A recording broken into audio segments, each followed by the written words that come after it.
Super pumped for you to be joining us from our very first episode here of MACkED, the podcast that is happening here in Clinton Township from our office, involving two exquisite companies, being MacDon & Associates Real Estate through EXP and also Royal Oath Insurance. I'm Rory McDonald, and I'm joined by my business partner and good friend, Brian Edwards here. Yeah. Hey, everybody. Glad to be here. Rory, awesome. We've been dreaming about doing this podcast for a long time. I am the president, CEO, founder of Royal Oath Insurance Group here at Canal and Hayes in Clinton Township. Been at the business here as an agency about 10 years and launching a new venture as a fully independent insurance agent with multiple options for our customers. Also doing the day-to-day of MacDon & Associates real estate team with you. Yeah. Been doing that all going on, a couple years? Yeah, I think it'll be 2 years in September. Yeah. So exciting times around here. And also we're joined today by Dominic Check, who's been on the insurance team. He's one of our insurance agents, multi-line producer, CMU graduate, sports extraordinaire. He's got a million, pieces of information in his head about sports at any given time. I can never think about Dom. You can never tell him any fresh news about sports because he usually has already read it. He often a lot of BS. Yeah. But you got to have some in your back pocket. Fair enough. Exactly. Absolutely. Yeah. So Dom, you've been with us about 5 years, right? Yeah. And yeah. A lot of your focus is on what's your focus from the day to day? Whether it's personal lines clients or commercial clients, really tending to their needs, providing solutions, taking stuff to market and, trying to close some business. So find the best solution for them, right? So auto, home, life insurance, home, life, a lot of business insurance. Yeah. Yeah. A lot of commercial business. We're really getting that stuff ramped up. Personal line side, a lot of that too, working with a lot of mortgage lenders, real estate agents, trying to help their clients out and, put them in the best spot. Absolutely. One of the pieces of the puzzle they got to get knocked off. So Awesome. Yeah. And to your right, across from me is actually your brother, Damian Check. Damian is a graduate of Michigan State University, 4-year hockey player at Michigan State. And did a little stint here recently. He left us, came back to us because he got called up to play pro hockey for. I played a weekend with the Florida Everblades, and actually they just won the Kelly Cup final in the East. So you're East a Coast. champ. So you're gonna get a ring. You're probably gonna get a ring. Champ. So I joke with my buddies about that because I'm like, well, I technically played a weekend with them. But the only issue is after that, I ended up going to Charleston, South Carolina to play. Was it about 6 weeks? Yeah. About 6 weeks with them. So I think in that scenario, I actually don't deserve a ring because I ended up playing against Florida.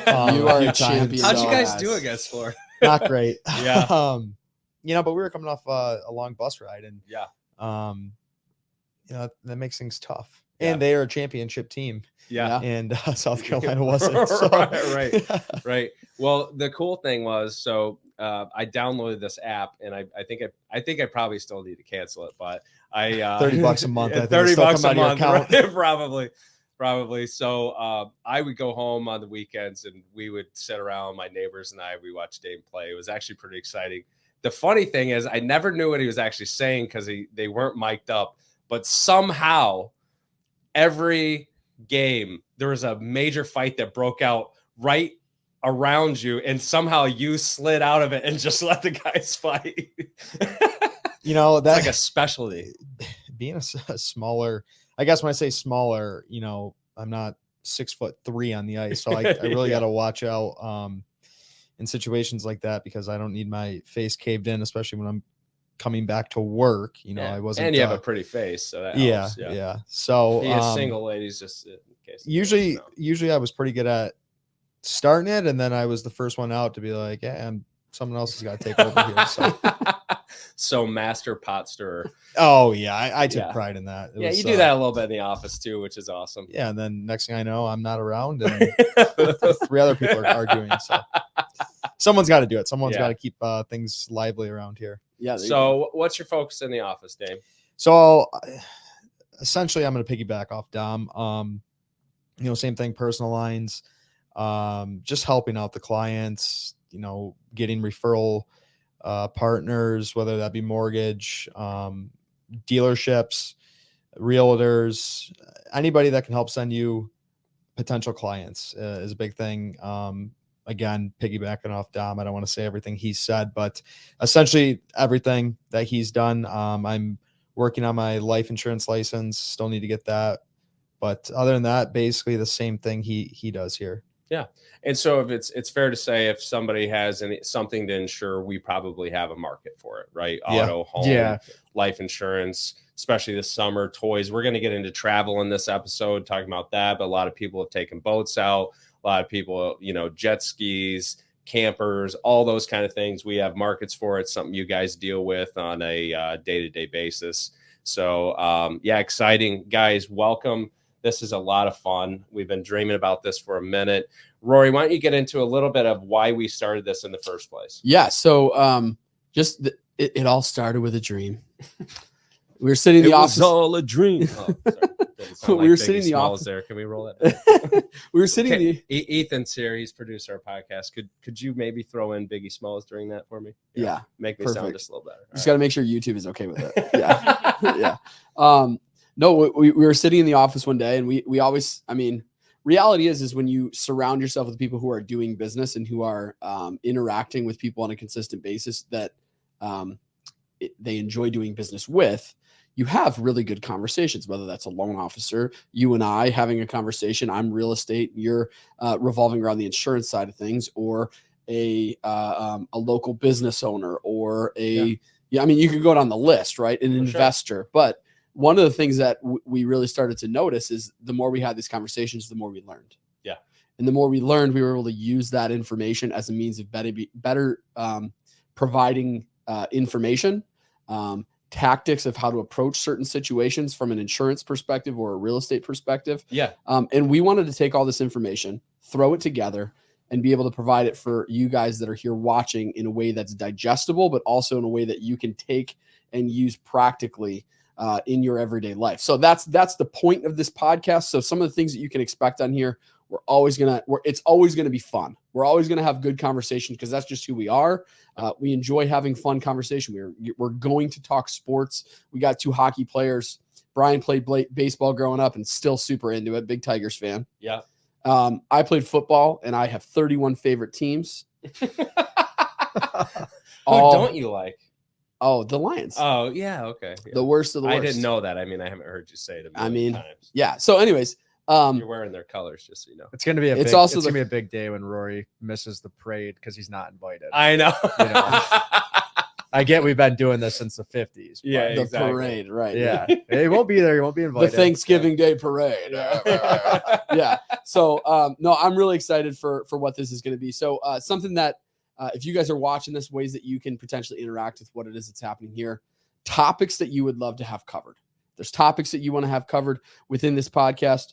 That is something that we definitely want to get into. And then the second thing is if you're a local business owner, we don't just want to shout you out and have conversations about you on here. We actually want to have you physically come into our studio, have a conversation with us about your expertise in your field, whether that's slinging coffees, knowing how to brew beer at a local beer distributor, selling cars, building cars. I mean, you can go down the list. Local home builders, investors. I mean, there's a ton of manufacturers around here. A lot of guys who make golf league are involved in that. Just a number of businesses. You're a small local business. We'd love to highlight your business, you coming on here. Right? For sure. Yeah. And that even goes to people who are electricians or, we have a guy who I talked to recently. He owns a garage door company. We want to have him on. These are all things that we want to be able to provide for our community here in Clinton Township, where I live in Richmond, where you guys are at in Royal Oak, in Marysville, where you grow up. Like, these are things that we want to provide to the community that's watching this. And so, help us out with that for being able to provide that for you all. But Today, we're going to get in a little bit of the fun of summer. I'm going to let you kind of introduce this topic because, dude, if there's anybody in this office who's a traveler, bro. Yeah, it's true. It's you. I do love to travel. One of the whole reasons why I'm an entrepreneur is to leave. so I can leave and travel. Seriously, love it.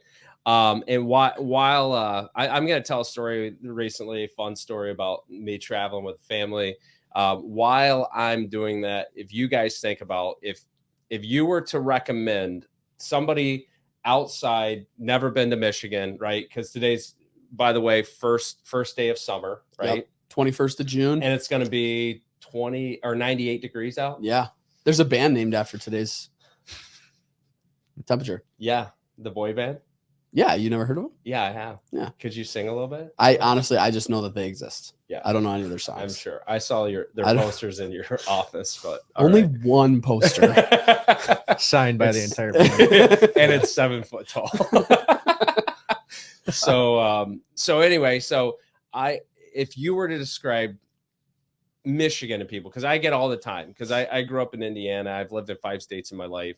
You're like, why would you choose to live in Michigan? And I'm like, Michigan summers, nothing beats Michigan summers, right? There's, we're the Great Lakes state. We have lakes. They say within six miles of anywhere you stand in Michigan, you're within 6 miles of a lake. It might even be 6 minutes. It could be. Yeah. Who knows? But anyway, it's a fantastic state. So I'm going to tell a story about recently traveling. You guys tell, if you're not from the state of Michigan, where's your favorite place to travel? A couple places you like to travel, something you're doing this summer. We're all golfers, right? So I'm sure we'll talk a lot about golf. Well, Rory likes to golf. He's trying. I'm not that great at it, but I love it. Trying. I do a lot of it. He's trying. You're trying to get into it. You're trying to get into it, right? Rory drives the cart for us. Rory's got to drink a beer and smoking cigars. Yeah, there we go. There we go. So anyway, traveling recently with the family, always a good time. I've got 4 kids, and it was one of those things where we had just stopped. It's late at night. I don't want to stop again. Literally, like, just got off the exit, used the restroom, got all the kids back in, everybody falls asleep, and I have this moment where I've got to pee again because I have been chugging Red Bull and coffee and water, and I'm like, all right, I think I can maneuver this where I can actually pee in a cup while driving, right? And somehow managed to throw it out the window and remain unscathed, which was an absolutely stupid idea. Paper cup, everybody. He was thinking about the animals and the turtles. yeah, paper cup. Paper cup. No, I didn't say I was going to throw it out. I wasn't going to litter. Oh. I could throw the pee out. He's going to use it again. Yeah. So it's sterile. I got myself situated. I'm peeing in this cup, rolling down the road, and I go to throw the pee out of the window, and it comes right back in my face. my son's sitting behind me. I'm sure it doused him, and my wife's next to me, and she's kind of sleeping like on like the console, kind of like this.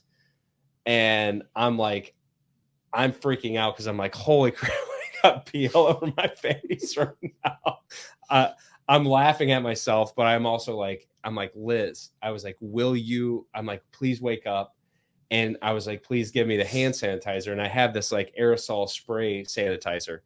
She's like, what is going on? And I'm like, I just threw pee out the window and it came back in my face. She's like, is that what that was? So it went on her. I'm now spraying my face like this, like sunscreen. And then I get into a sneezing fit because I have so much hand sanitizer all over my face. It was an absolute nightmare. Oh gosh. I still don't think this day that my son knows that he's probably dousing pee, but we got him with wet wipes when we stop next. Yeah. Moral of the story, if you got to pee, don't be a hero. Just pull over. Just pull over. Just pull over and go pee again, even if you just gosh. Stop. So that was my travel story. What are some of your favorite places to travel in Michigan? Who wants to go first? So I'll go first, unless you're going. Sounds like you No, want go some. ahead. So one of my this year I am. We have some friends who have a cabin up in Gaylord, Okay. and then my wife actually she surprised me with this the other day for Father's Day. I'm getting a she gave me a fishing charter, salmon charter, out in the west side of Michigan on No Lake way. Michigan. Nice. Yeah. That is So awesome. I'm pumped. I'm going my buddy Isaac Tapa. He owns Yeah. the garage door company. It's gonna be sweet. So we're doing like an all day charter. We're gonna meet in Empire, I think it is. Yeah. It's like Traverse City area. Mhm. And so we're gonna go out and do that. I've never been out on a boat in Lake Michigan, so that'll be sweet. First of all, Very cool. and then you leave with all this fish. It's gonna be great. Yeah, especially salmon, right? Yeah, it's good stuff. So yeah, I'm pumped about that. That's but fantastic. Yeah, fishing is an ultimate in anywhere really in Michigan. Yeah. I mean, we live Lake St. Clair is honestly one of the best all sports lakes in the entire world. Yeah. I mean, you can catch there's muskie out there, Mhm. smallmouth, A lot of tournaments. Yeah. bigmouth, tons of tournaments. Yeah. I mean, sometimes you turn on Saturday TV and the fishing shows are actually recorded out Yeah. there. So Yeah. pretty cool. Yeah. Man, as far as where I like to travel in Michigan, up north is just kind of synonymous with going anywhere outside of Metro Detroit, I feel like. But I do like just the Grand Traverse area. I have family in Sutton's Bay, so I do Nice. enjoy going up there. A lot of breweries, wineries, family usually. So give those who don't maybe know Michigan that well, Sutton's Bay, where would that be? Like north of Traverse City, right? Yeah. What north? let's see. It's north about- northwest of Traverse City. Need Yeah. to get yeah. No, but yeah, that's in the Leelanau Peninsula. Yep.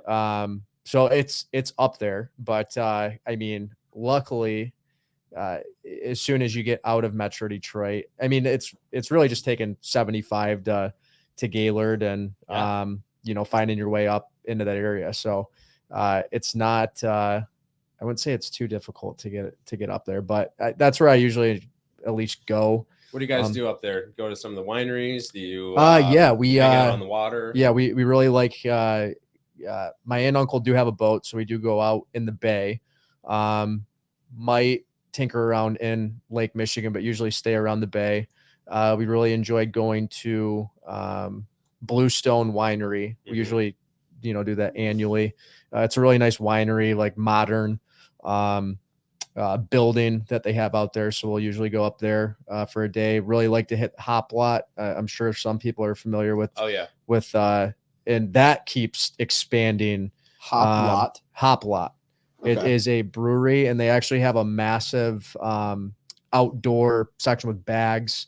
They always got Oh. live music. Let's see what else. I'm trying to think what else they usually have there, but great atmosphere, great bar Yeah. food.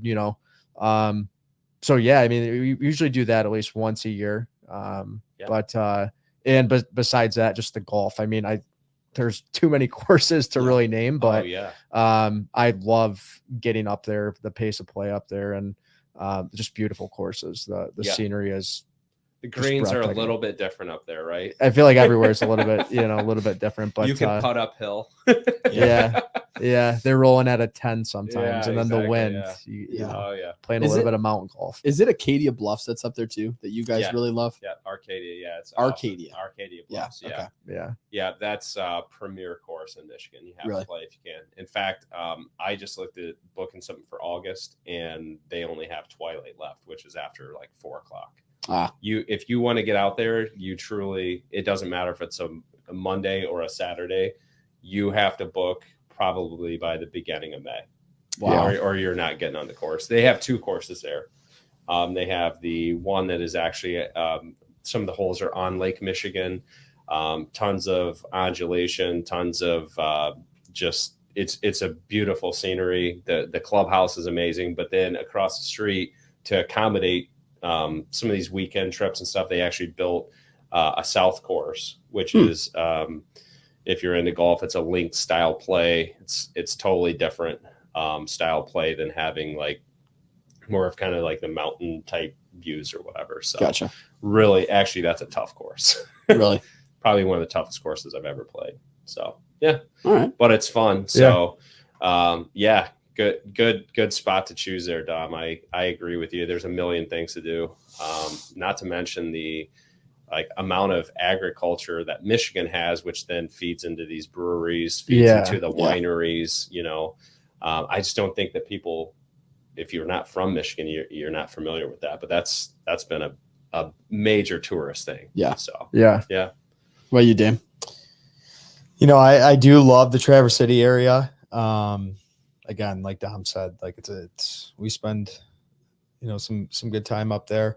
I think a very underrated spot is Mackin Island. For me, there's something about not having cars. You know, you can just walk everywhere. I like to be active, so I like riding bikes. I like you know, walking places, going on hikes. There's all that there. You can play golf there. Like there's everything there. And then like something about not being in traffic, and you can just walk to restaurants, or, you know, if you want to go out to a bar, like you can just mosey on back over to your hotel room sometime after. Yeah. Like there, to me, it's a really cool spot. I again, like if you're not from Michigan, you probably don't even know what it is.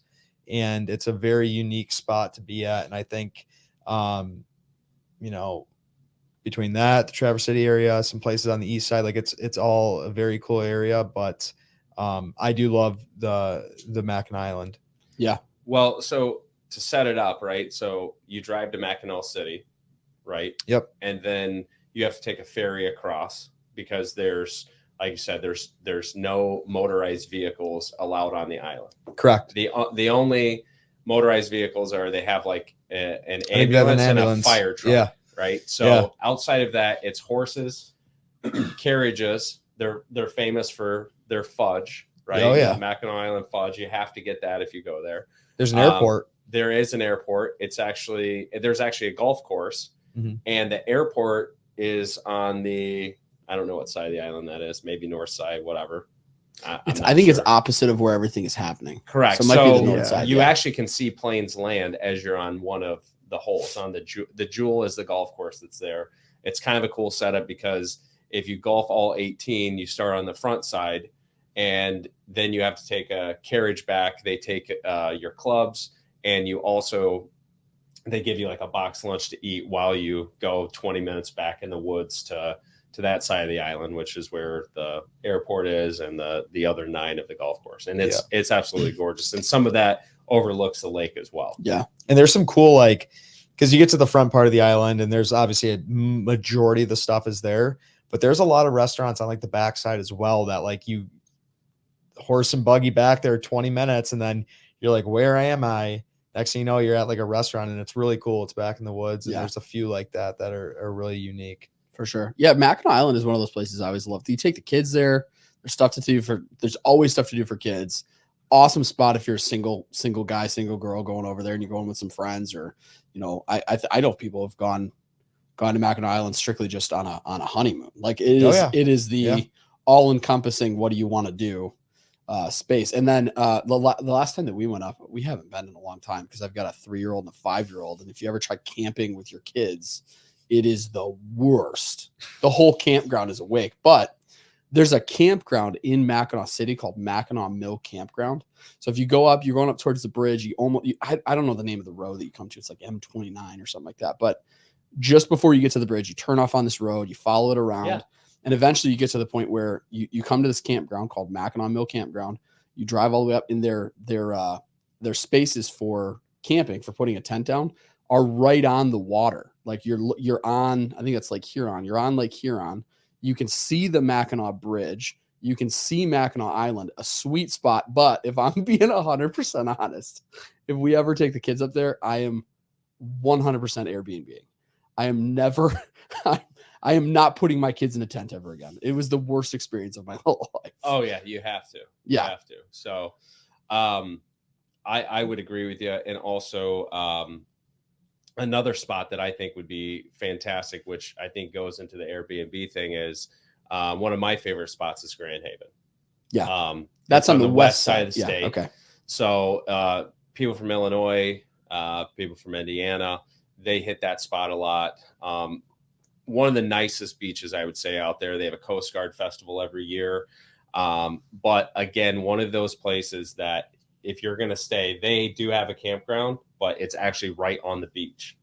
And so you can actually pull your RV right up and on the beach, which I hate sand like everywhere. I would highly recommend not doing it. Some people do though. So, Yeah. But they have the best nachos there that I've ever tasted in my life. There's a little restaurant there called Kirby's. It sits on the corner as you're going into downtown. You sit up on the rooftop, eat nachos, just watch what's going on the beach. There's a lot of live music there. Go shopping downtown. But if you're, again, one of those places, if you don't reserve an Airbnb or a hotel or whatever, 6 to 8 months in advance, you're probably not going to stay in Grand Haven. You're probably going to stay 40 minutes outside of it and just visit the beach there. So, my gosh. Yeah, a lot of fun. The whole Airbnb concept is actually pretty fascinating, right? Yeah. I mean, you're seeing that a lot in real estate. People are buying homes in Florida. I know our friends bought something on Siesta Key last year, rented out. It more than pays for, the mortgage on it. It's also a vacation spot for them. That whole story of even how it started is fascinating, right? I mean, you have all these companies that are kind of virtual, right? I mean, Airbnb is the largest real estate company in the world, technically, right? And It's up there. Yeah. And they own no real estate. Yeah. It's pretty brilliant. So they're basically just brokering out rentals for people, right? And using their property, kind of like an Uber or Lyft or something like that. The whole story was basically a couple roommates in California. There's this convention that comes in town every year, and they decided to help make money to pay for their mortgage because they were kind of struggling. They would rent out a room, and they would rent out an air mattress and then give, basically whoever the person was a breakfast for it. So it's air, bed, and breakfast is how it first started. And it just absolutely took the travel industry by storm. I know we've rented Airbnbs before. Pretty fantastic experience. I think people kind of go above and beyond to stand out even from hotels. Gives you kind of that home feel, home away from home sort of thing. But yeah, they're a fantastic way too for people to make rental income. Oh yeah, definitely. I mean, we're seeing that all over the place. Michigan, you place on the water. A lot of people are doing that where they're buying, a little bit, grandma and grandpa's old cabin that they used to go up and visit, and they're using it as rental property. They're going up 2 or 3 weeks out of the year for themselves, and they're ice fishing in the winter because that's space they can use that to do that and rent it out the rest of the time for people, and getting $300, $400, $500 a night for a 3-bedroom house. It's pretty wild. Yeah. But that's one of the methods that a lot of people use. There's this guy by the name of David Green. He's he runs a podcast, Bigger Pockets is what it's called. And he has people on that talk through his method called the Bur Method. Have I mentioned this to you guys before or no? The Bur Method? I don't think I've heard. Yeah, okay. Go ahead, yeah. So the Bur Method involves buying a piece of real estate, B. Yeah. Renovating that piece of real estate. Mm-hmm. That's the next R. Refinancing the real estate, renting the real estate, and then finally repeating. So you pulled all the money out by refinancing. I now have the funds in cash to be able to purchase the property next door because I've pulled them out, and the value of the property is increased because I've renovated it. Meanwhile, it's generating income, paying its mortgage, paying the taxes, paying the insurance, which is another thing we need to talk through because that's a completely different thing for Airbnb specifically, but it's paying for all these things, generating income. Oh yeah. And I'm going to buy the other one down the street too. Okay. So now you're creating the ability to have multiple streams of income from multiple different properties, all within general proximity to each other. It's a pretty sweet setup. So we're seeing people do that like crazy. Here in Michigan, it's huge. Traverse City area, Mackinaw City area, Mackinac Island is really big for Airbnbs. Yeah. You get into Caseville, Port Austin, Grand Haven, Ludington. I mean, it's everywhere that people are Airbnb-ing right now. And then not to mention out of state, Florida, Tennessee, California, Texas. I mean, it's a big industry right now. Right. Well, even, even just bigger cities too. I mean, if you've got a group of people coming in from out of town and you've got, let's just say 6 to 8 people, it makes more sense financially to rent an Airbnb more times than not than getting a hotel with 4 or 2 beds and, trying to pack people in. So, even the bigger cities too, for like weddings Detroit like weddings, people, at least in my experience, I know, man, I had a couple weddings last summer and, we always stayed in Airbnb, hotel was never even an option, Yeah, you were down in Clearwater, weren't you? And I mean, even when we went down for one of my buddies, bachelor parties, we did stay at a big Airbnb on the beach,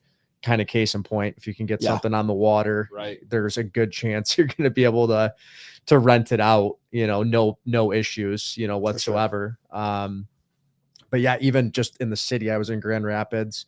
We rented a really nice Airbnb. It had everything we needed, multiple bathrooms. Everybody could be in the same spot. So, it really across the board. Your groceries too, right? I mean, you're not. You can at a hotel. You're eating out. That's the thing is you can make your own food, at the Airbnb, and a lot of them they give you the amenities to, pots, pans, grills, all that good stuff. It definitely, you play your cards right, you could definitely save some money. Depending on where you go. Yeah, we went to last fall, about 8 of us. Same thing. Michigan State was playing Miami in football, and we thought like that'd been how'd they do. I mean, just curious. My boy Kenneth Walker went off. Jaden Reed went off. Really good season by them, but we won't talk about them right now. But anyway, there was about 8 of us, and we're like, hey, like we want to go down there. Hotels in Miami are expensive.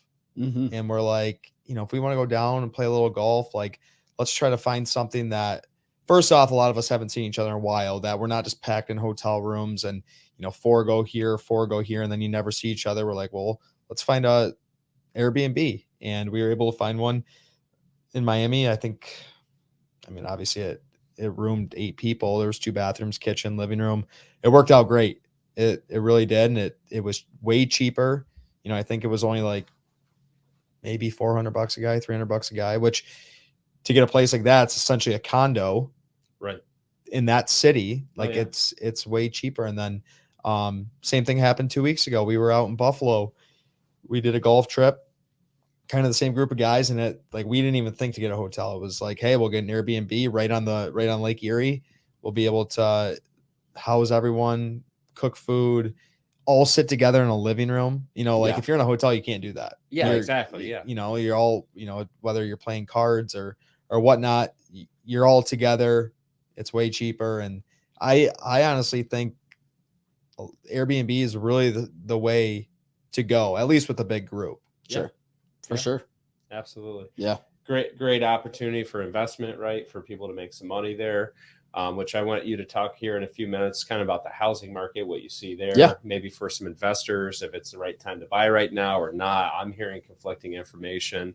But back to these Airbnbs from an insurance perspective, we get it all the time, right? Because in Michigan, there's a lot of people, especially in Metro Detroit, Grand Rapids, some of the bigger cities, they own their primary house, but then they have a seasonal property too, and it's usually up north. And it's funny, what we call up north may not be up north to people who are in the middle of the state, but it's north of us. So a lot of times you get seasonal homes in the Traverse City area, Gaylord, all across the state. It's not their primary home. And they might have had a cottage in their family for 20, 30 years. And now this concept of, hey, I can rent this property out, put it online, and the last thing that people usually think of is the insurance aspect. But what we always want to bring to mind, and it's one of our questions we ask if we're, quoting a seasonal property, is this used for a business purpose, right? Are you renting it out VRBO, Airbnb, on one of these websites? Do you have a management company that's, managing the property? What's going on? So Dom, you run across this, right? You've done a lot of seasonal homes. What's something somebody needs to make sure they do if they are in fact using it for a quote unquote business purpose, and truly are? I mean, you don't want to not disclose that if you have other people in your home using it, because the house could burn down, you could have a claim, somebody could get hurt on the property. What do you recommend? Well, just like anything else when it comes to insurance, it isn't exactly the most exciting thing. People don't want to pay for it. You're kind of just required to pay for it. You want to disclose it, first and foremost. A lot of these carriers nowadays, they do have what are called endorsements or riders, and it's really just one click of a button on our part, but it basically protects you from that type of exposure. One reason you don't want to lie about it is we've all heard horror stories about individuals feeling like they've been wronged by an insurance company. The last thing you want to do is give an insurance carrier, which it's not up to the agent. The agent, we just represent some of these carriers, and we bring your home to market, and we try to find the most favorable terms that are going to protect you. You don't want to give any of these carriers that handle the claim or anything that could have happened at the house. You don't want to give them a reason to deny the claim. Right. And that's where a lot of people get caught up and they get mad. A lot of stuff isn't that much more expensive to add an endorsement on. So make sure you're disclosing that stuff if you do have an Airbnb. Right. And you just ask your agent, they'll talk to the underwriter and figure it out. But you don't want to be put in a spot where you're backed, in a corner and the insurance company's battling you on something, saying they're not going to pay for it. Well, and it's always around a false sense of what something costs. Yeah. Right. People are like, well, that costs a lot of money, right. Well, then our question is always, well, how much do you think it costs? Yeah. And then they're surprised to find out that maybe it might just be $100 a year or whatever. Yeah. Well, the stance I always take is this: when it comes to especially liability, how much does your attorney cost you per hour? I know mine's $300 an hour. So if I got to pay $100 for an endorsement that gives me protection for a company's attorney to represent me for basically unlimited hours till the problem's resolved, I'm paying that. Heck, I'm going to pay $1,000 because that's 3 hours with an attorney, $300 an hour almost.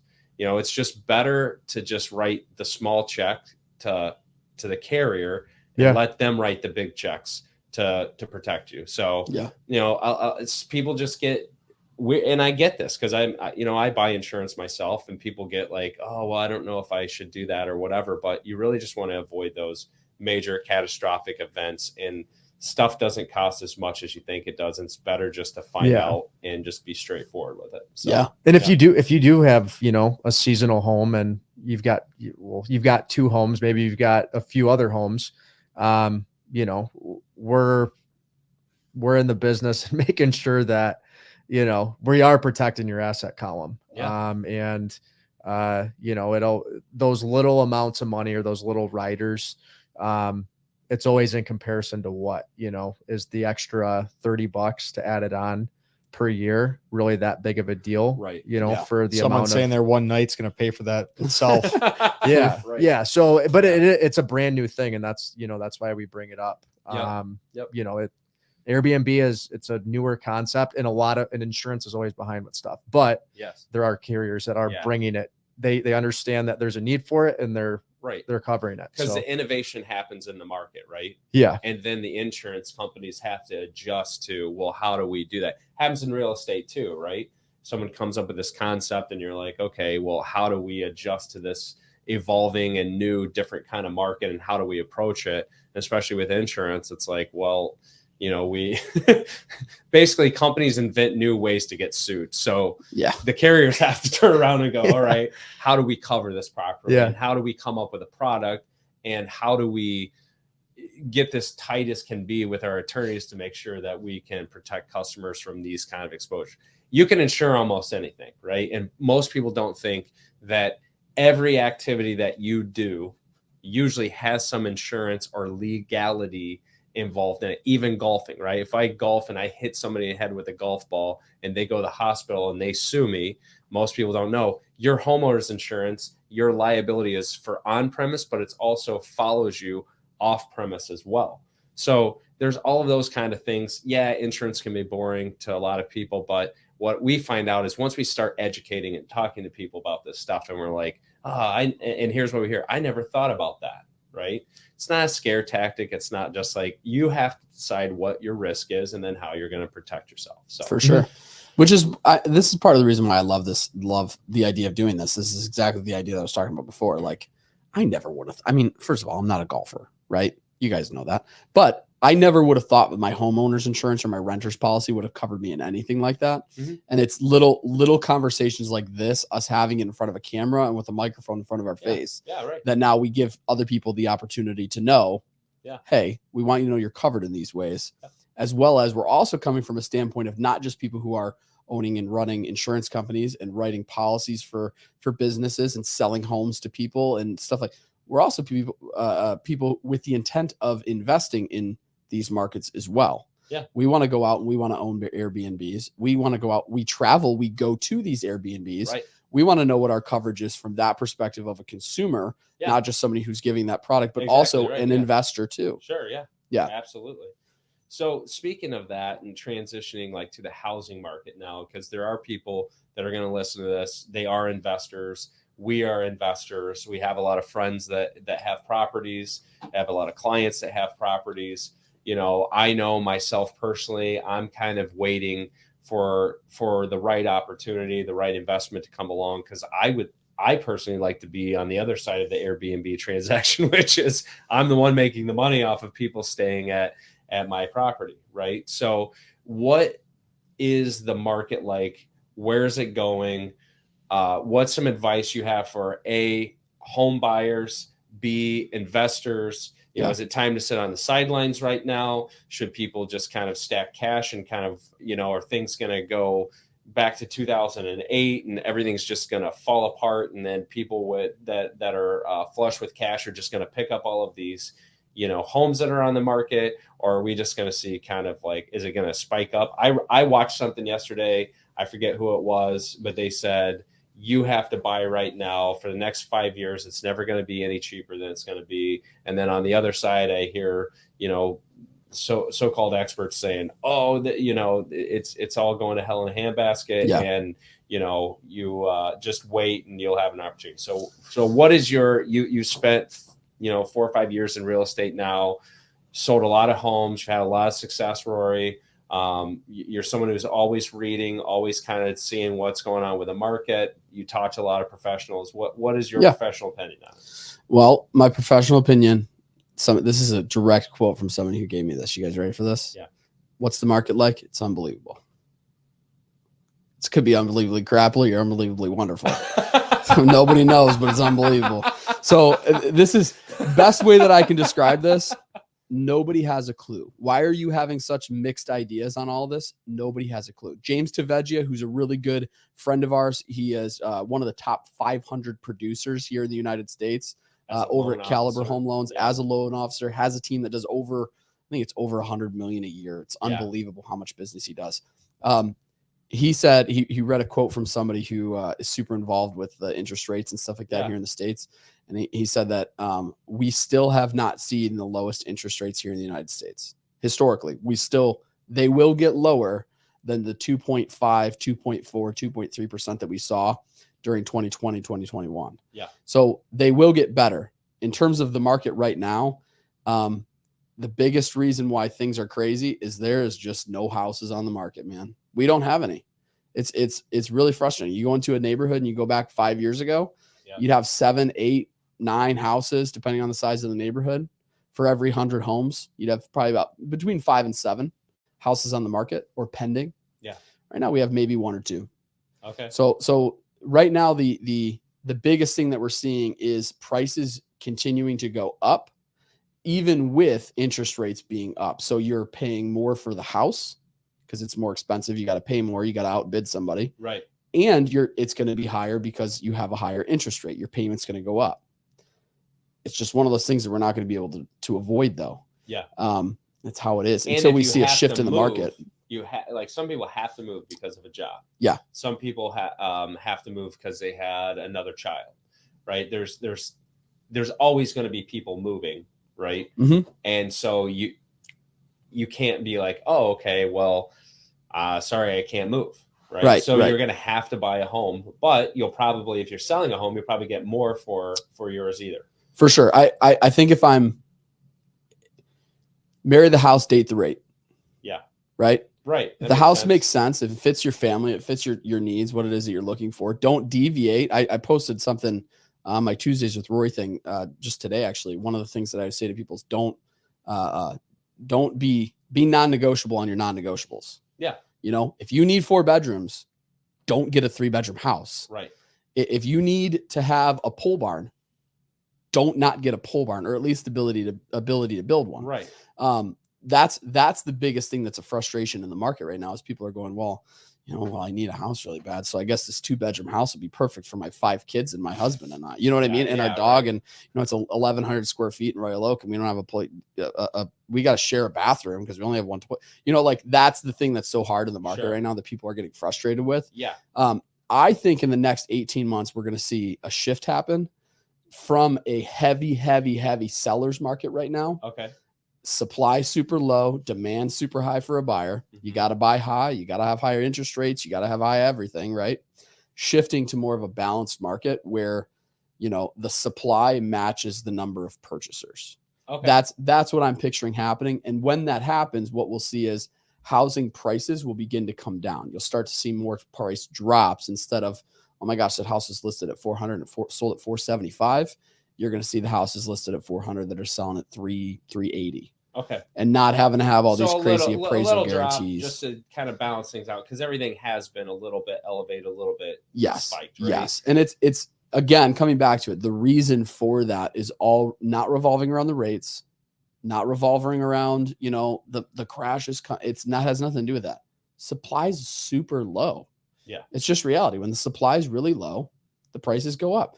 If you bought a vehicle in the last 2 years, you noticed it too, right? Yeah. Price of vehicles is super high. They didn't have any chips.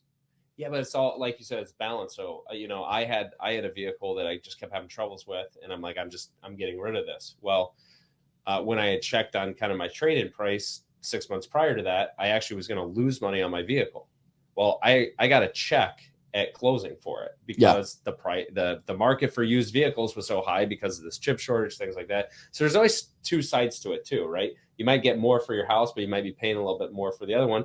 In a bad market, your house may not be worth as much, and you might be getting a better deal on it. So on one or other side of the transaction, it's just like you said, you want to see more balance in the economy right now of buying and selling homes, right? Yes, especially if I'm an investor. Yeah. Especially if I'm an investor.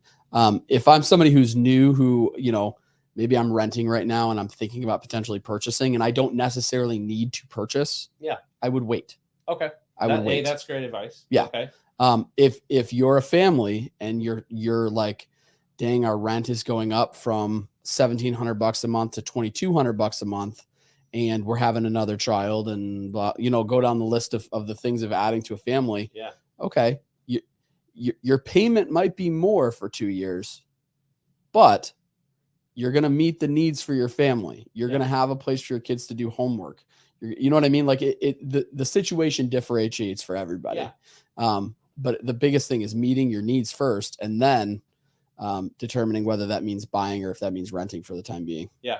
And I think from watching you over the last couple of years, knowing you for the last 10 years, I think something that clients like about you is that you're a straight shooter with them. You would give them honest and straightforward advice, whether it benefits you or not, right? You're like, hey, I don't think this is a time for you to buy right now. Let's wait. Let's stay in touch. And you've done that, right? You had a client I think at the beginning of the year, you've been working with for 2 years, just trying to find the right and perfect situation. Give or take. Yeah. So I think that's, what one nice thing, even if you just wanted a consultation on, hey, this is my situation, give me some insight into it. This is where I'm looking. What's a good way to get a hold of you for someone to do that? A good way to get a hold of me is, first and foremost, you could do this podcast. You can reach out to us and we'll get your information through this. Another way is just reaching out to me through my phone, 586-306-8800. You can call me or text me. It's the best way to do it. Awesome. To hit on that really quick though, I know I'm deviating from the topics, but what you ever stay on one topic? No. But what you just said a minute ago, like I take a lot of pride, and I think that this is not just me, this is everybody sitting in this room. Yeah. I take a lot of pride in doing what's right for the person sitting in front of me. Yep. right? Yeah. You have to. Yeah. You just have to. Yeah.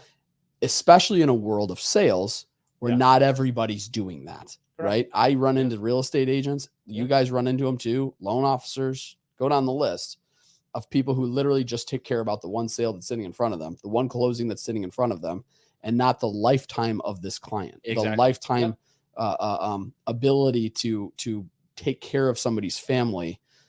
Not from a financial perspective where I'm gaining, but from a, hey, I don't want you to call me in 6 months and go, I need to get out of here. Yep.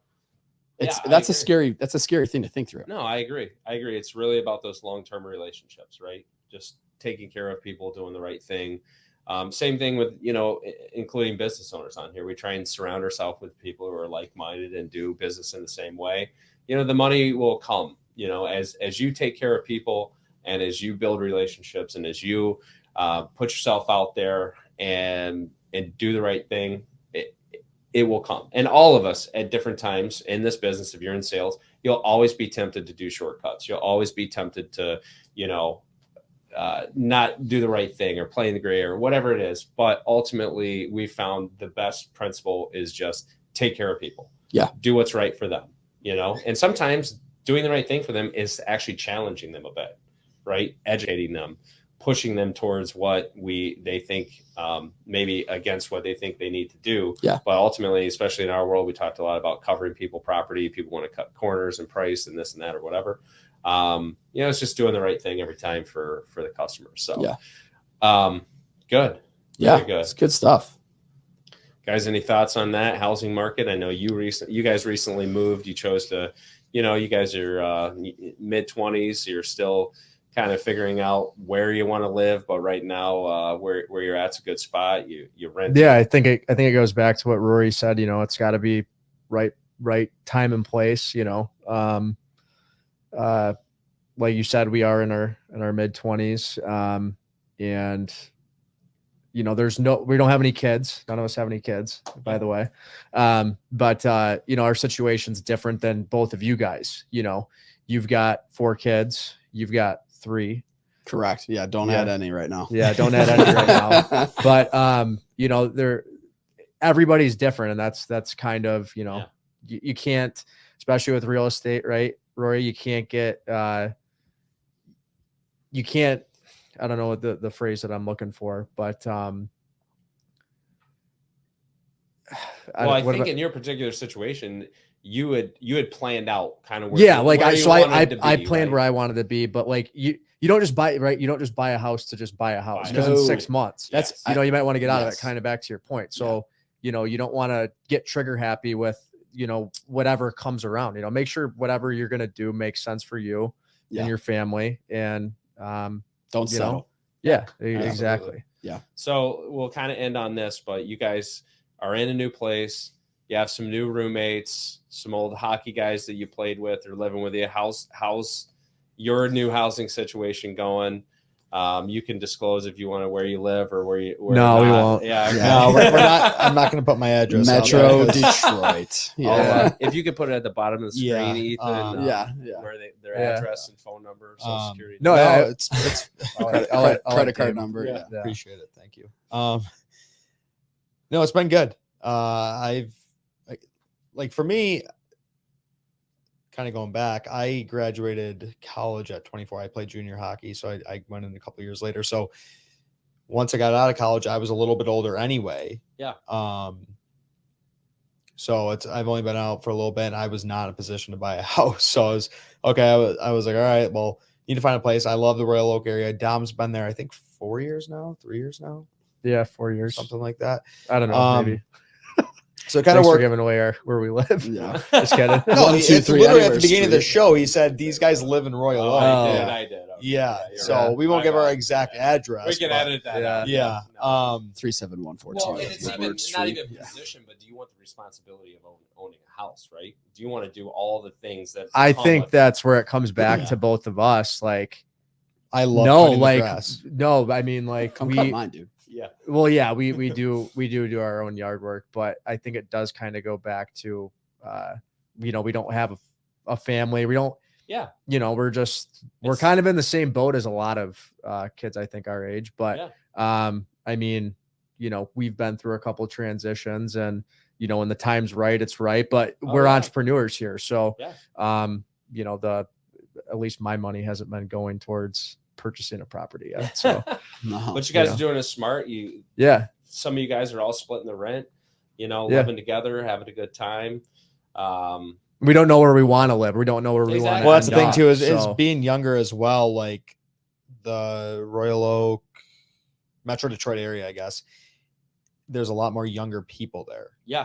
So then you can interact with them and you can kind of network with people your own age, which helps out, I think, a ton. And it's a good area to be in at a younger age. And again, I don't know where I want to buy summer, right? We talked about traveling earlier. I mean, Royal Oak is a vibe. I mean, we haven't been there either. Place, so I feel like we've been gone every weekend, but it's an easier place to leave when you do have your buddies that all live there. Yeah. Well, that too, but also to go down to a Tigers game, it's a quick 20-minute drive. Oh, yeah. You can get down there. So I enjoy the area. We found, just to go back to pricing, the house we're renting, we found a great deal on. Yes. Yeah. So that kind of helped out a ton too. It's not an arm and a leg to pay rent there, which Royal Oak is a more expensive place anyway. Yeah. To buy. I don't think to actually rent it's not too bad, but so that kind of helped out. And I don't know. And you get to live with your brother. I mean, you guys work together, live together. How many years has it been since you actually have lived together? Oh, probably 7. Really? Well, because when I graduated high school, I was gone. He was in college. Yeah. So that's 4 years. I still went 2 more years out of college, and then he was already living in Royal Oak. So I probably 8 years. Who's messier out of you two? Oh, it's 100% Dom. I don't want to get into. I don't want to get into too much, but I was actually, before we started the show, I was telling Rory I'm a neat freak and a germaphobe. Not bad. When I say I'm a germaphobe, not horribly bad, but Tom's like, I don't know what you're talking about. I like things to be on the cleaner side, so I have to pick up after him a little bit. But Dame beats to his own drum. You know how I am as an individual. I just kind of mind my own business, and Dame's the one that will take things into his own hand. He does a great job. I like living with Dame because he does keep me and our other roommate on edge, and accountability is huge. On edge. I don't think I keep him on edge. Because in line is what you say. Well, there's things that need to be done. You have to vacuum. You have to cut the grass. You have to clean the bathrooms. You have to clean the kitchens. And we're old enough now. I don't think I need to come and tell you every day, hey, Dom, I think we should clean the kitchen today. If it's got to get done, it's got to get done. You just do it. Yeah. I do basically all of those things on my own. He's just a very, He's very anal retentive. Yeah. Very particular. Yeah. That what makes the world go round, though. I'm sure I'm sure there's some things he does that drives you crazy. Yeah. There is. Yeah. But I just shut up. I would rather not argue. I think it's good to hash out if you have something to hash out, because then you don't have a big blow up. Yeah. Are you the youngest, or do you have a younger brother? No, we actually are. Dante's in commercial real estate. Right. Yeah. Okay. So. We'll have to have him on the podcast. Yeah, that'd be sweet. Do the 3 Ds on the podcast. He just sold the Bur. You guys could all sit in the same couch together. We're thicker guys. We have thick legs, so I don't think he's. He just sold the Burger King, so shout out Dante. Oh yeah, way to go, on, man. Way to go, Dante. Yeah, he's been working on that one for a while. Yeah. It's we're definitely this is going to happen. Oh, it has to. The 3 Ds on the podcast. It has to. Yeah. But you're all sharing one microphone. Yeah. Awesome. Well, let's wrap this up, guys. Yeah. This has been an absolutely incredible first podcast. We've been dreaming about this for a while. Great job, everybody. I think that hopefully this was some great content for our listeners. And this is the intent of this whole thing. It's not just to talk about business. It's not just talk, boring insurance details, real estate. It's like, hey, let's give some good information. Let's mix in some fun stuff with conversations, travel. We sit around and talk about sports a lot. We like we said, we love golf. You guys love hockey. You're a big hunter, avid outdoorsman. I like to hunt. just a mix of kind of who we are as people and kind of just sharing our everyday conversations with you guys. If you would like to have a topic, like Rory said at the beginning, that you want us to cover, please like and share our podcast. Please comment and tell us what kind of topics you would like us to cover, and we will consider those for future episodes. We're going to do this once a week. Yep. Right. We'll record once a week and put it out there. We'll have some different snippets from the podcast out through different social media channels. But thank you for listening. Appreciate you guys. Thanks for coming on. And this is first episode of MACked Podcast. MACked Podcast. You guys have a blessed day. See ya. Take care.